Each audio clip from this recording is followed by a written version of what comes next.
Happy New Comic Book Wednesday. We got some awesome stuff. We had some cool pickups. We're going to share what we got. Let us know what you got in the comments. We are very curious what you guys are pulling, what we should possibly be pulling to, what we need to add to the pull list. But at the end of all this, we're going to talk about Absolute Batman 18 because obviously it's Absolute Batman. Poison Ivy stuff going on, so we got to talk about that. But that's going to be spoilers for later. Right now, we're just going to show off the pull list. First up, we got Absolute Batman 18, as mentioned. See the little Court of the Owls back there. Boom. A perfect. We'll talk about the cover later, actually. Yeah, it's hard to talk about the cover without getting into spoilers for it. Yeah, we got Bleeding Hearts number 2. You know I had to do it. I had to pick up the Dennis Camp. It was excellent. I'm curious what you got. Is that all you got? No. You want me to show my last pull? Oh, yeah, let's see it. Please be dork. Please be dork. Hey, it's Space Ghost. That's good, too. Wait, was Dork 2 this week? Dork 2 came out. What?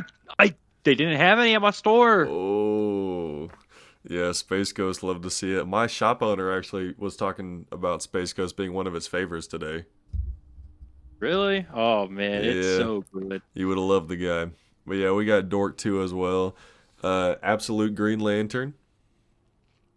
Issue 12. Transformers, issue 30. The goodbye to Dan Mora arc. He is gone now that this one is over. Got the Daniel Warren Johnson cover, though.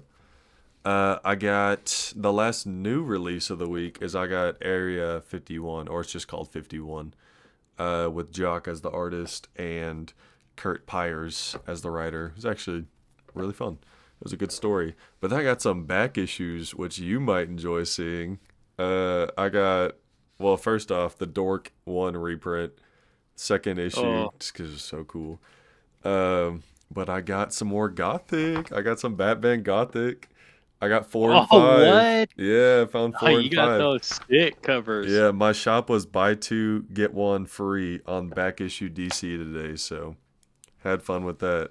And I got a Fantastic Four because I have been loving this run that you told me to read. It is It's so so good. I started it 2 days ago, and I am flying through, man. It is great. My final one I got was the 10th printing of issue 2 of Transformers. Daniel Warren Johnson's love. It's like got some raised gold foiling too. It's so cool. But obviously, favorite run of last year. I had to pick it up for my favorite artist writer. And we had some cool stuff. It was a fun day for it. Now, we are about to get into spoilers for Absolute Batman. Remember, put your pull list in the comments. We want to see what you guys got. But Absolute Batman, 18 spoilers, 3, 2, 1. Batman dies. No, but it was great. It was great. Obviously, again, this artist is doing really good. He's like a good fill-in for Dragotta. Let's name him. Let's name him. All right. It is Canetti. Connett. Eric Canet. Eric Canet. As a guest artist. Good job. Yeah, Good job. Great job. I scribble sometimes. And this guy looks like what my art wants to be like. His professional scribbling. I'm not calling it scribbles, but it is very much a direction I would like my art to end up one day. Yeah, it's beautiful. He does really good. It looks kind of effortless too. It looks so cool. But obviously last issue started the Poison Ivy arc. It's just a 2-parter, just like Mr. Freeze arc was. Poison Ivy is a freak of nature in this. She is kind of horrifying, but giving it the Absolute Batman spin, making the villains deeper, a little bit relatable, at least relatable motives, even if she's a little crazy. But this is really cool because we open up, Batman's still going to town.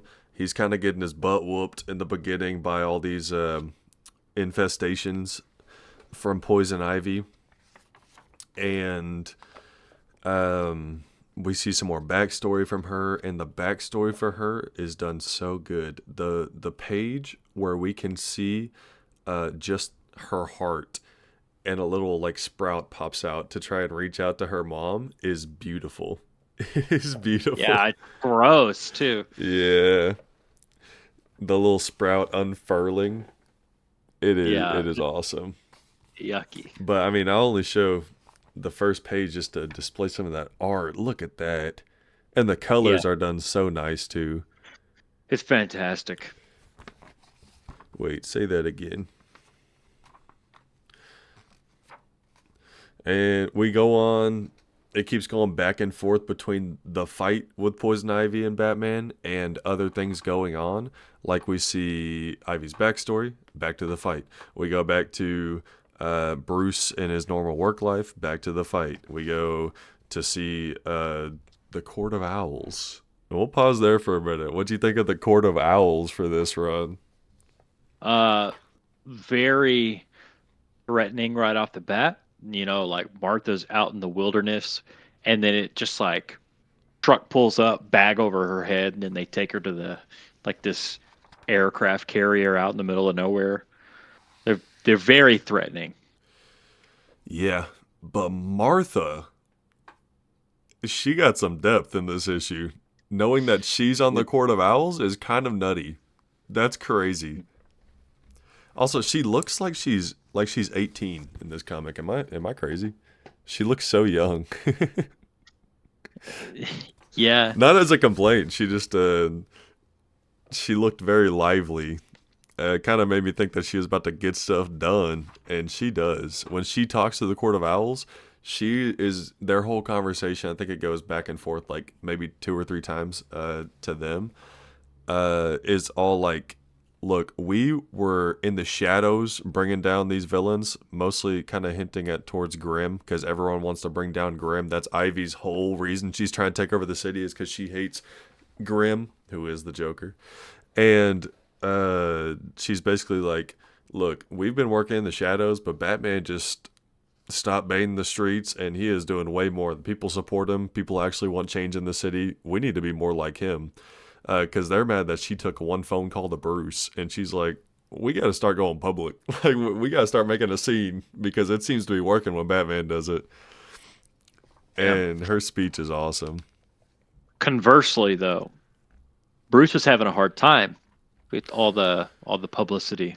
Yeah, I think is really cool yeah, uh, because it's something that happens in like a mainline Batman comic. He has to struggle with like what is my symbol for the city supposed to be?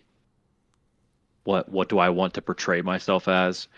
Because you know one of the best like panels from 18 here. The the guys at his work are like, "Hey, you want to go to the new Batman bar and get some yeah, bat wings?"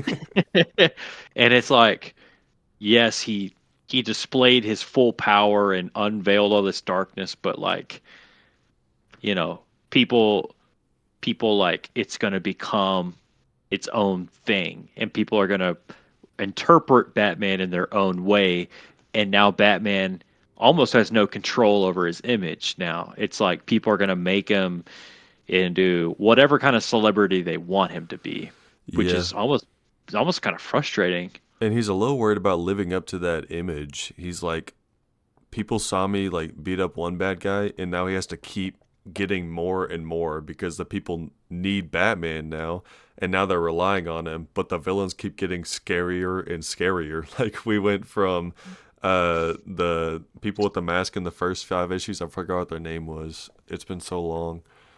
Um, Party animals. yeah, the party animals. That was a good arc. We went from the party animals to Mr. Freeze to Bane to Joker. Just for a little backstory, we didn't see them fight. But then to Poison Ivy, who's taking over a whole city, and Batman just has to keep leveling up and up and up. And it is, he's getting overwhelmed. It seems like he's like, I don't know if I can handle all this, but I want to. Which leads to a beautiful conversation with him and Gordon, because he goes to Gordon, and Gordon is basically like, I know it's you. And Batman's like, how? And this is my one of my favorite panels. Gordon's like, dude, you're 6'9", 400 pounds. Is so is Batman. It's not hard to piece together. I like the way that Gordon just stares at him too. That's some good art where he's just like, really? Yeah. Yeah, it's so funny. Yeah, I do like that because he finds he I think canonically, um it's pretty vague in canon whether Gordon knows or not Bruce is Batman. Yeah. Sometimes maybe it's made more clear, but I think for the most part, from what I've read, it's always very vague. It's like, does Gordon know that Batman's the one who saved Gordon's life that night early on in their career and everything? And Yeah. Gordon should know, but he always acts like he doesn't know, and it's just very funny to see him up front here. Especially thinking about the last comic, which has been memed to death, where it's just Batman standing over a crowd of people, and it's like anybody could be Batman. Really, could anybody be Batman? Yeah. Yes. Yeah. Man. But that leads to a beautiful conversation with him. I love that they talk so much about Barbara when she's not even there. Um, and Yes, because he in the last comic he dropped Barba off a cliff. yep. Yeah. knowing that knowing that they had this conversation before, and then he threw her off a cliff Yeah. for her own good, I suppose. Sure, It's not like sure. he's Batman is always wildly doing what is right, um, because he wants to do justice his way, and he doesn't want. I mean, it's interesting. It all comes to a head here with Isley, I suppose. Yeah. Well, it reminds me so much of, maybe it's because you just made me read Planet Hulk, but a lot of Planet or of Hulk's issues in that story is like he is being held as this leadership figure, but he's just like, I just want to fight bad guys and like be like, I just want to smash. And that's, I see so much of that in this absolute Batman where he's like, I just want to smash. And I probably shouldn't be saying that over and over again. Bruce just want to smash. But uh Oosh, smash. but he's like, I'm here to stop bad people. I think it's the right thing to do, and now it's overwhelming being held as this high figure, but he has to like carry that mantle now. He's kind of forced to. And so this arc is cool cuz he's learning that he has to be the symbol. It's not like he wanted to be the symbol to stop bad guys. He put on the suit because he wanted to stop bad guys himself without, he wanted to protect people. He wasn't thinking about a symbol, as far as I can read from the story so far, right? I mean, it's his symbol. It's Yeah, what shaped his life. And so for other people, the bat is it is what they make of it, right? It's the thing of fear. It's a thing that you do on the Friday night with the boys, right? It's that thing you see in the sky where you know that danger's going to be lurking because they had to turn on the bat signal tonight. So that's the hard part, uh, for Bruce, in my opinion, in this comic. It's like everybody's got their own idea of what the Batman should be. So him having to live up to an expectation is impossible because everybody's expectations are all over the place. So yeah, he's no matter what he does next, no matter there and you said it already, the level of monsters keep ramping up and up and up and up, and he's going to have to keep on doing this, but he's at some point going to let somebody down. and I think he kind of did at the very end of this issue, and we'll get to there later. But Well, it was sprinkled in, right? You want to talk yeah, about like you we've talked about Martha and the Owls. We talked about Gordon and Bruce, and we've talked about Isley's backstory, but Bruce was off with himself with his friends quite a bit. Do you want to talk about that? Yeah, go for it. No, you go ahead. I've been talking. Well, when he's off with his friends, like when he goes and finds, we don't see him meet up with his friends, right, in this issue, but we see where they're at. Like we see, um, I think it's Penguin who like sees a mailman knocking at the door and he like screams at him because he thinks it's Bruce. He's like, "Get off my porch, Bruce! Do I have to fight you?" And then the mailman's just like, I don't want to get beat up, dude. I'm just here to Yeah, drop off and your mail." then well, and the context for that is earlier in the story, Batman he shows up to the Iceberg Lounge and he's like, "Hey Oz, I'm gonna show up each and every day, and I'm gonna keep bugging you because you're my friend, and that's what I do. I show up for my friends, and Yeah, that's what he does for uh, um, Croc. He goes down to the sewers and he just yells down. He's like, "I know my friend's down here." He goes to the Riddler and he checks up on Harvey. He checks on all four of his friends because he feels accountable. But something happens at the end, and so like Oz, his facial expression when he learns that it's not Batman knocking at his door, it's almost like, yeah, Oz hates, quote unquote, Batman constantly showing up, but that pestering was almost like a form of affection, you know? yeah, and just of, you could also just see it as like Batman needing things to like stay normal for him because his life has been so shaken up. Like he had all his friends and then he was going out as Batman and then Batman is kind of what ruined his, well, you could say it ruined his life, but really it was bad guys making it seem like Batman was the one ruining his life. But obviously he put on the mantle, he went out, he started doing things, he like his friends got into a scuffle with Bane and that caused them so much trouble. But he is trying so hard to stay normal through all this and be like, I just want my normal life and Oh, I don't want to see Batman chicken wings all around. I want to hang out with my friends and have normal B-dubs wings on a Friday night and like just be yes. chilling. I can't remember what page it is, but his like when Gordon says he's found out, and then you see that the artist has done it so well. It's just baby face, and he's like, "Does mom know?" Yeah. Yeah. It like his little upturned nose and his like mouth with like no upper lip. Like it's just he's a he's tw- he's in his early 20s.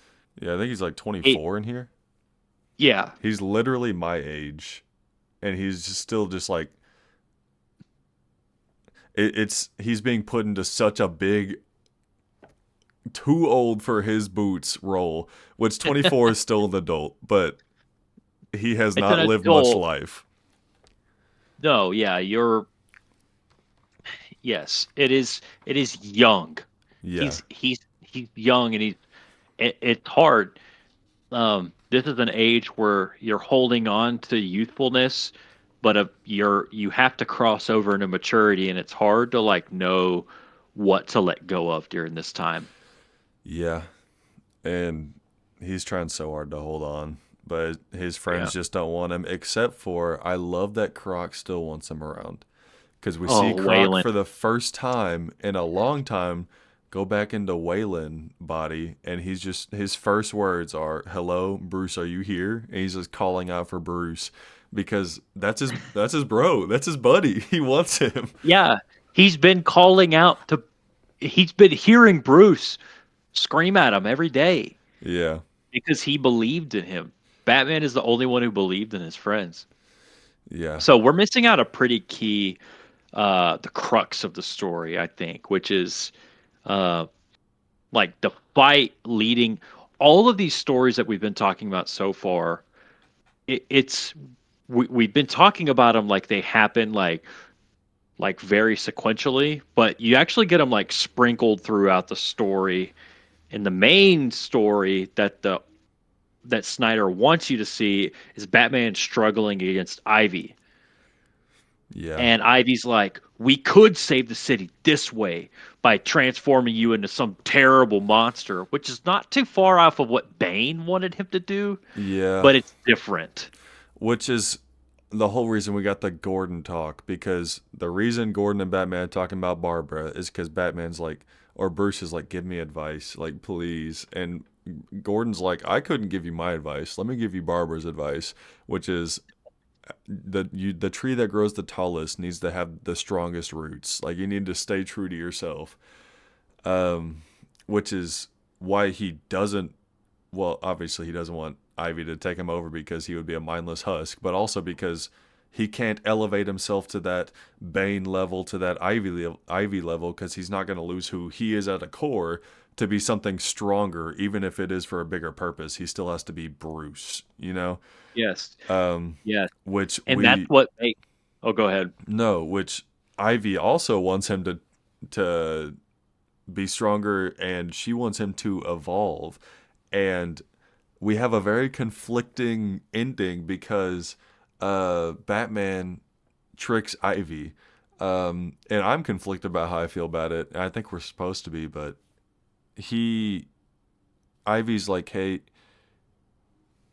all I have left of my human self is a heart. Oh, well, Batman's the one who calls it out. Batman's like, I see you have a human heart left. I'm going to blow up the last part of your humanity if you don't stop all these spores from spreading and stop and like killing everybody else and taking over their minds. And Ivy's like you wouldn't, and he's like, I would, because Ivy's been egging him on, like, you gotta evolve, you gotta change. So Bruce does change, and I don't know if it's change for the better or if he's messing with his roots, because he gets Ivy to stop, and his threat of stopping her heart and like dissolving her heart makes her stop and stop the spores. But as soon as those spores are gone, he blasts her heart, and she, like, the last part of her humanity's gone. So he evolved, and just like she wanted to, which is ironic on her part, and you want to see that kind of like irony bite back at her because he stops her, but also are Bruce's roots being tampered with here. It's hard, because Ivy wasn't being true to herself because her roots were still in her mother, but everything that poured out of that was like the fruit of that, like Yeah, just this ugly monster kingdom. Like every the root of that was she still wanted to be human. It was just a kingdom of a lie, pretty much. And so you could see Batman just going out and going like, if you want to live a lie, if you want to live this, you might as well just commit to it. Quit like going back and forth, um, which is interesting because we're getting a fraction Batman right now. Which the very first issue you see him like very comfortingly like trying his best to help these monstrous people. Sometimes these straight up monsters, yeah, and he's like, I will do, I will stop at nothing to make you better. That's the whole reason why like Arkham exists, right? And it's partly the reason it's kind of a hot debate where it's like they keep on, they will never change. But Batman is like, I believe that no matter how far you're gone, you can always change. yeah, But this absolute Batman is just like, this decision he's making is a decision I've not ever seen a Batman make before. yeah. To Where virtually it's like, kill the enemy. I'm making this decision for you. Yeah, it's kind of wrathful. It's Yes. sly. It's a the decision doesn't feel good. And I saw some people cheering. They were like, "Oh yeah, Batman got Ivy," but like No, it wasn't done it, like righteously or honorably. he's in a really bad spot. I don't think that we should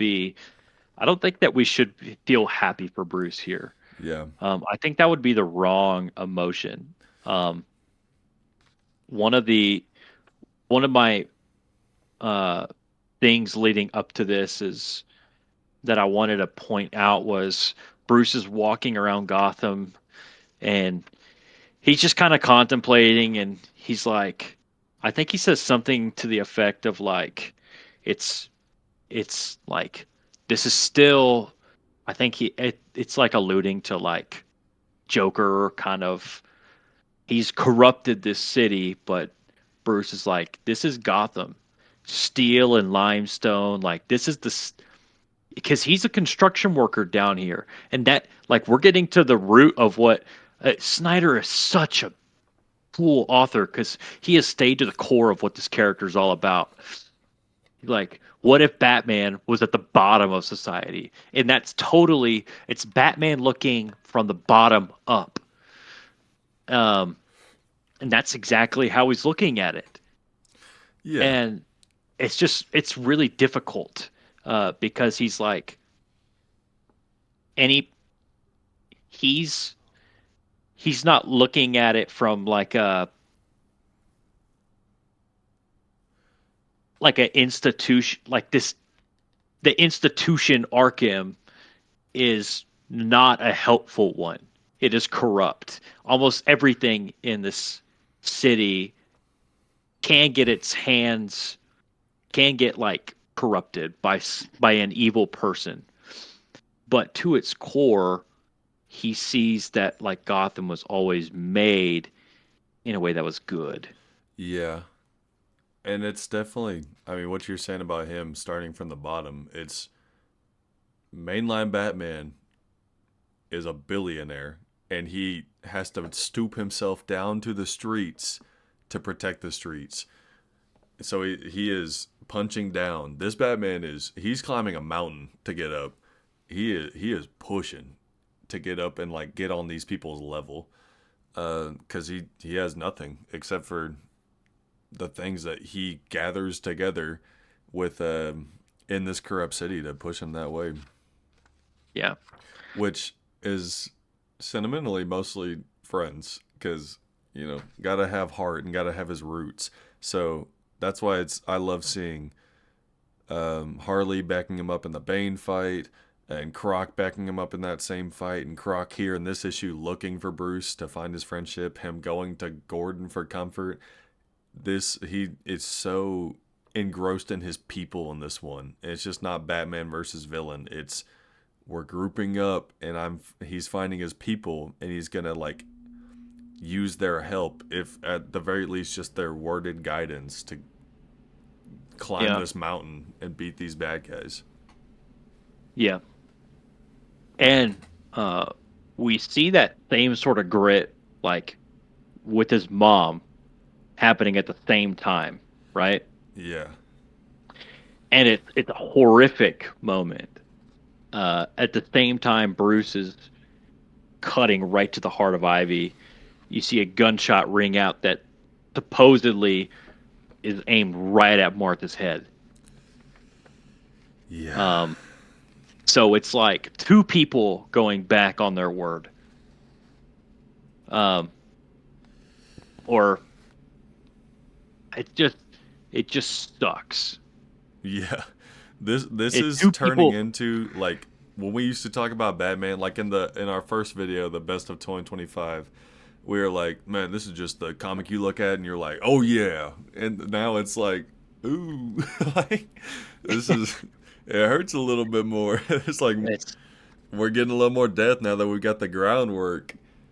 Yeah, we're getting to a point where we could see a really one of like one of the best character developments in a Batman we've ever seen. And Yeah. I think Snyder with this particular Batman is willing to drag him down even further so that we can see him go up.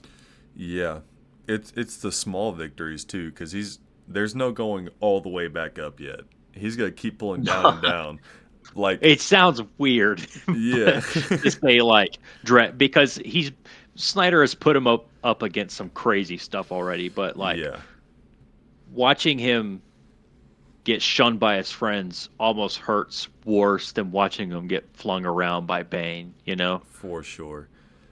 My biggest question mark for this issue though, not like a bad thing, just like I want to know why Batman did this, is throughout the whole story, It starts out with Batman has a phone message from his mom. He hasn't listened to it yet. He's like, I'll just listen to it at the right time. And we trickle it throughout the issue. At the very end, Batman is standing over the city after beating Poison Ivy, and we get the message from his mom maybe after she gets killed by the Court of Owls, and it's just a message that says, Bruce, it's mom, and he deletes the message without ever hearing what she has to say. And I want to know why he doesn't want to hear that message. I don't know if I have a good answer. I think I would just be making something up. Yeah, no, I don't think we're supposed to know yet, but it's I have no idea.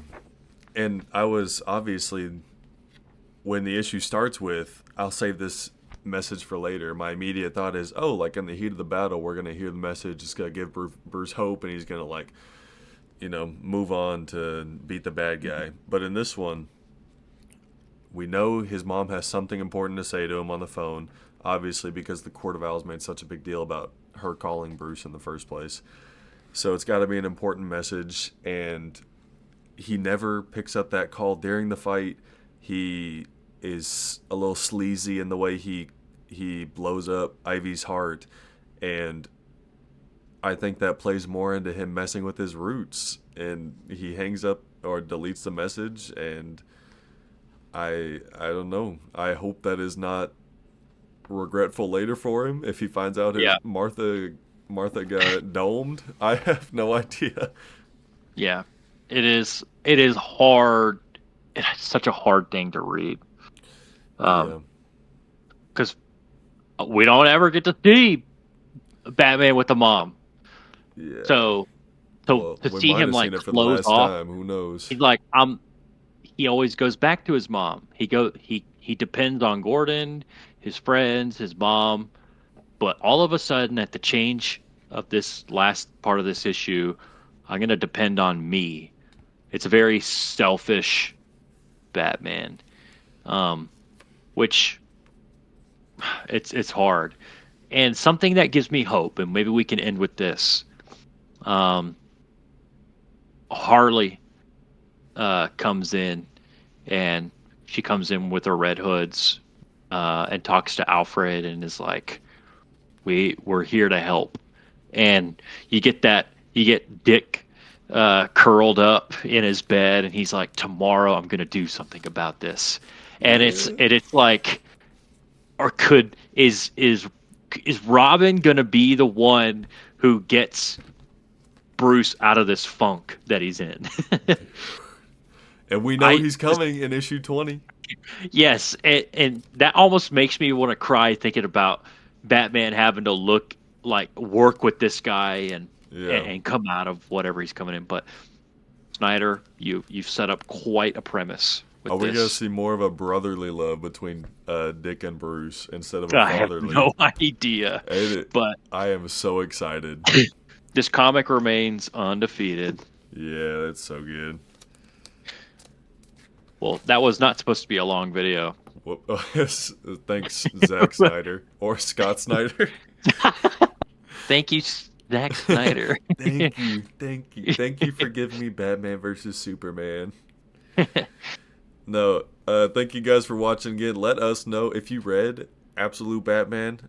Let us know what you thought. Let us know if you agree with anything we had to say. Thank you again for jumping in, and happy new comic book day. See you guys next time.